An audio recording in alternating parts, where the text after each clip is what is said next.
İzmir Müze Gemiler Müdürlüğü'nü ziyarete gelen öğrencilerin buradaki ziyareti esnasında yaşamış olduğu duyguları çıkarken aktardıkları en önemli olaylardan biri ne biliyor musunuz? Bu çocuklar buraya girdiğinde bir merakla giriyor. İçeride bilgiyi alıyorlar ve çıkarken İzmir'in dağlarında çiçekler açar, altın gümüş orada sırmalar saçar. Yaşa Mustafa Kemal Paşa yaşa, adın yazılacak mücevher taşa diyerek o seslerle çıkıyorlar. İzmir'in dağlarından çiçekler açar. Yaşa Mustafa Kemal Paşa. Çok teşekkür ederiz. Ayaklarınıza sağlık. İşte bu yüzden müzeleri gezmeliyiz. Bu yüzden çocuklarımızı müzelere götürmeli ve değerlerimizi öğretmeliyiz. İzmir Müze Gemiler Müdürlüğü'nün öykülerini dinlemek için çocuklarınızı, annenizi, babanızı, sevdiklerinizi alın ve bu muhteşem gemi müzeleri ziyarete gelin. 1 Temmuz 2007 yılında müze açıldığı günden itibaren çağdaş müzecilik anlayışı bağlamında gelen ziyaretçiye daha eğitimsel formatta ziyaret imkanı sunmayı hedeflemekte. 1 Temmuz 2007'de kurulan müzemizin en temel amaçlarından biri İzmir için, Türk tarihi için, Türk deniz harp kültürü için unutulmaz kahramanlardan biri olan Emir Çaka Bey ve Umur Gazi'nin kahramanlık dolu destansı hikayesini aktarma başarısını gösteriyor olması. Özellikle Türklerin denizcilik kültürüyle alakadar olmaya başladıkları Orta Asya kültür çerçevesinden Anadolu hudutlarına gelerek 1071'den sonra Emir Çaka Bey'in önderliğinde İzmir'e gelen Türkmenlerin burada bir donanma inşa etmesi, donanmanın inşasından sonra 49 tane Dragonos adlı geminin Karataş açıklarından Adalar Denizi dediğimiz bölgelerde başta Urla, Çeşme, Foça ve Sakız, Rodos gibi adalar üzerinde hakimiyet kurma siyaseti aslında Emir Çaka Bey'in ve Türk denizciliğinin ilk fitilinin ateşlendiği süreci bize aktarmakta.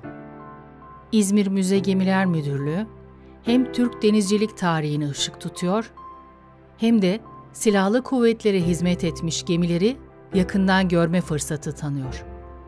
Hem gemi müze özelliği taşıyor hem de gemilerin içinde oluşturulmuş özel sergi salonlarıyla bir deniz müzesi özelliği. Bu sene Kıbrıs Barış Harekatımızın 50. yılı. Yani 1974 yılında başlayan kahraman Türk Silahlı Kuvvetleri'nin Beşparmak Dağları'nda yazmış olduğu destanın dile kolay 50. yılı. İzmir Müze Gemiler Müdürlüğü'nde geldiğinizde hemen dikkatinizi çekecek olan bir hikaye var. Bu hikaye de 20 Temmuz 1974'ten önce, harekattan 3 gün önce daha doğru ifadeyle Pakistan Devleti tarafından Türkiye'ye gönüllü sağlık ekibinin gönderilmesi öyküsü.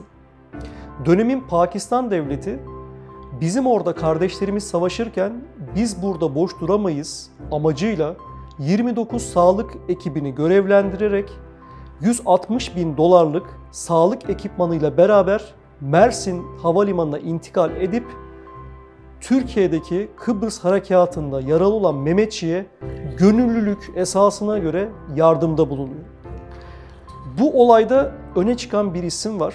Aslında hepsi bizim için bir kahraman ama bir ismi ayrı tutmak istiyorum. Pedagog binbaşı Ahmet Kamarat. Ahmet Kamarat'ın eşi 20 Temmuz 1974 günü ameliyat masasında ve çocuğunu dünyaya getirecek. Eşi Ahmet Kamarat'a şu ifadeleri kullanıyor. Çocuğumuz olacak, lütfen başımda dur. Ama Ahmet Kamarat eşine dönerek şunu söylüyor. Biz bir millet, iki devletiz. Benim kardeşlerim orada savaşırken ben burada senin başında duramam deyip 29 sağlık personeli toparlayıp Mersin'e getiriyor ve harekatın başından sonuna kadar Pakistan Sağlık Heyeti Türk Silahlı Kuvvetleri personeline sonsuz bir yardımda bulunuyor. Ve zaferin kazanılmasından sonra o Pakistan Sağlık Heyeti 29 kişiyle Anıtkabir'e götürülüyor ve atanın huzurunda ataya saygıda bulunuyorlar.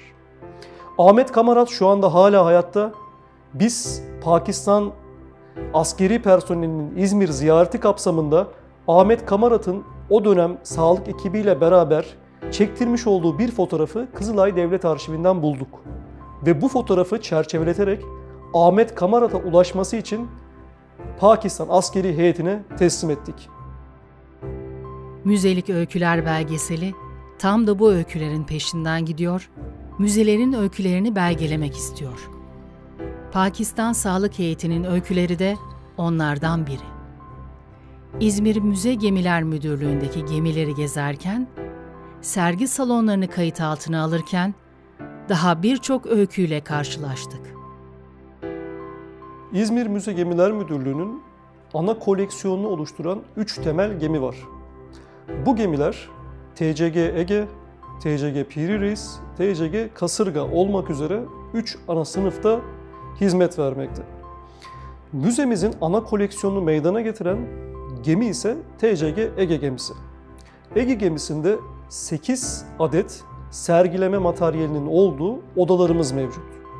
Şu an içerisinde bulunmuş olduğumuz ve 30 Ağustos 2024 tarihinde maket odası iken resim ve sanat galerisi olarak bütünleştirdiğimiz somut olmayan kültürel miras ve yaşayan kültürel mirasın en temel kaidelerini meydana getiren gemi model maketleri ve deniz ressamı olarak adlandırdığımız İsmail Güven, Faysal Çakmak, Bahar Öztütüncü, Mustafa Ali Kasap gibi hocalarımızın bizlere bağış yoluyla vermiş olduğu deniz ressamlarının portreleri. Arkamda Emir Çaka Bey'in, Umur Gazi'nin, Gazi Mustafa Kemal Atatürk'ün Sofya Ateşe Militeri iken Yeniçeri üniformasıyla katılmış olduğu balodaki görsellerimiz yer alıyor.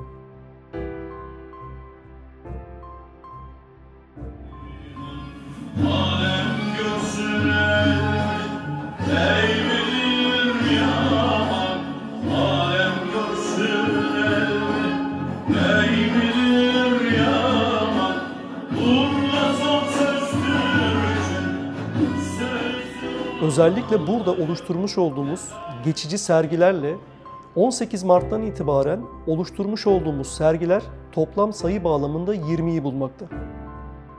Ertuğrul Fırkateyni sergisiyle başladığımız 18 Mart Çanakkale ve Sancakale şehitleri sergisiyle devam ettiğimiz, akabinde Henry Benazus Hoca'nın dijital arşivinden Atatürk ve deniz temalı sergi materyallerinin yer aldığı, Mustafa Ali Kasap Hoca'nın Zeybek Atatürk sergisiyle devam eden ve en son Selçuk Yazıcı Hoca'nın Atatürk ve milli mücadele heykelleriyle bütünleşen bir sergi sürecimiz oldu. Bizim temel kaidemiz müzenin sanatsal, kültürel ve edebi yönden de gelişimi noktasında deniz kültürü, deniz tarihi ve deniz etnografyası üzerinde sergilerimizi sürekli aktif hale getirebilmek. Bu konuda özellikle üniversitelerimiz bizim iletişim halinde olduğumuz en temel kurumlar olarak karşımıza çıkmakta.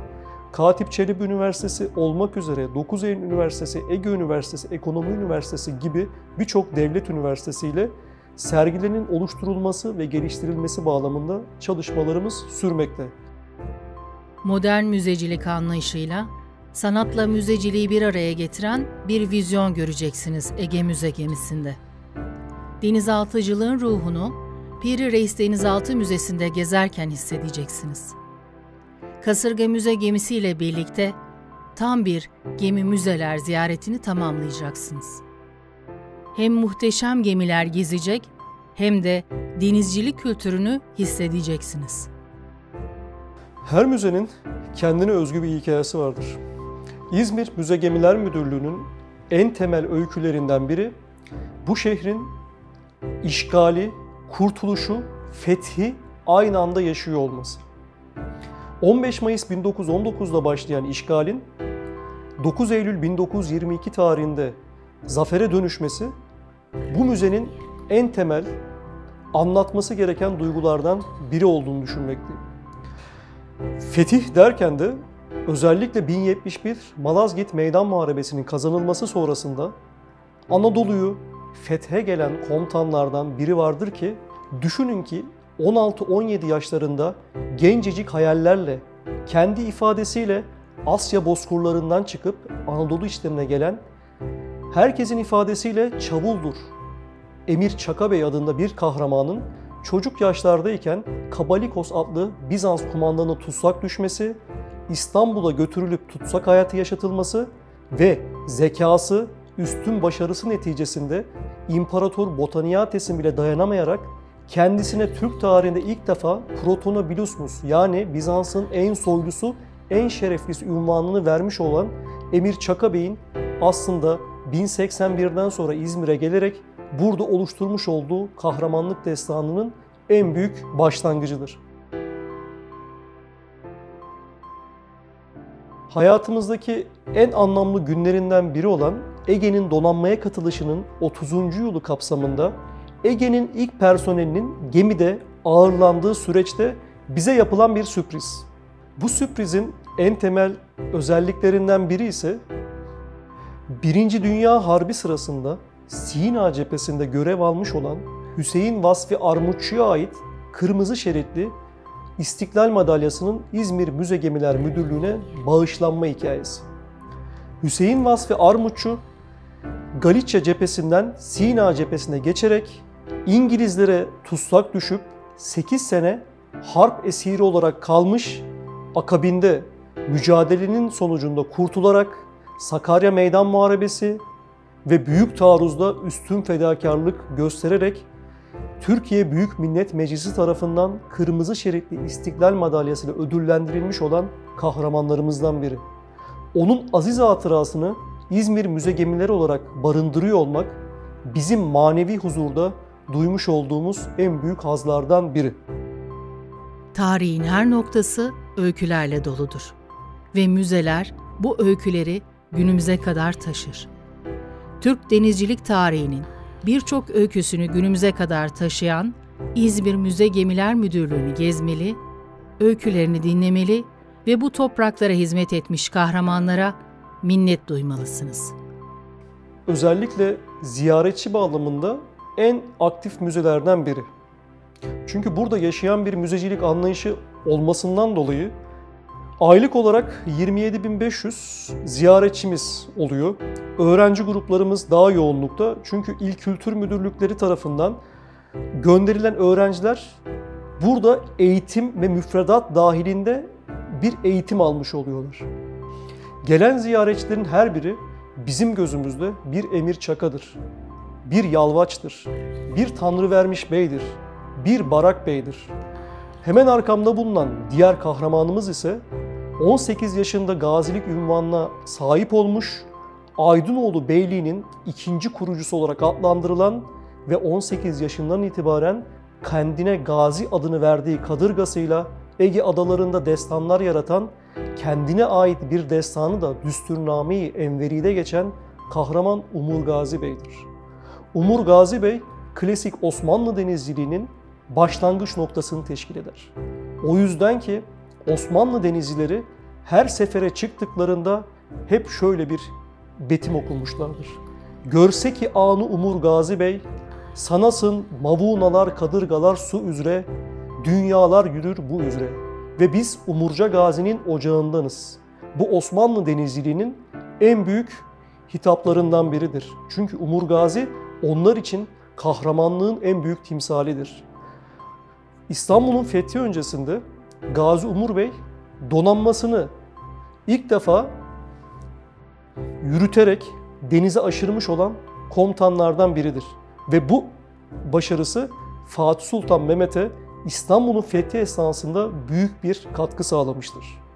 Gazi Umur Bey ne yazık ki hayatının baharında 45 yaşındayken ordusunun en önünde sefer çığlıkları atarak şehit olmuş ve bugün Ödemiş Birgi'de aslında Türk Deniz Kuvvetleri'nin mabedi sayılabilecek Ödemiş Birgi'de ebedi istirahatgahında yatmaktadır. Araştırın, okuyun, tarihi öğrenin ve müzelere gelerek bu bilgilerinizi pekiştirin. Umur Bey'in, Çaka Bey'in, Piri Reis'in, Mustafa Kemal'in öykülerini dinleyin. Müzelik Öyküler belgeseli, bu öyküleri dinlemek için ülkenin her karış toprağını gezmeye devam edecek. İzmir Müze Gemiler Müdürlüğü'nün İzmir tarihi bağlamında ölümsüz kılan en büyük liderlerden birisi de Gazi Mustafa Kemal Atatürk'tür. 30 Ağustos 1922'de başlayan büyük taarruzun neticesinde ordular ilk hedefiniz Akdeniz'dir düsturuyla ilerleyen 4. Süvari Tugayı'nın başında bulunan Yüzbaşı Şerafettin Bey önderliğinde Fahrettin Altay'ın komutasındaki süvari alayının İzmir'e 9 Eylül 1922 günü 1. Kordon Yolu istikametinden Naldöken'den Sabuncueli'nden girmesiyle beraber Gazi Mustafa Kemal Atatürk İzmir'in son fatihi olmuştur. O yüzden ki Gazi Mustafa Kemal Atatürk İzmir için son fatihtir. 15 Mayıs 1919'da Hukuku Beşer gazetesinin muhabiri Hasan Tahsin'in sıkmış olduğu kurşun, Gazi Mustafa Kemal Atatürk'ün yaratmış olduğu istiklal ruhuyla bütünleşerek İzmir Müze Gemiler Müdürlüğü'nün tarihsel bağlamda anlatılması gereken en temel tarihi öykülerinden birini meydana getirmiştir.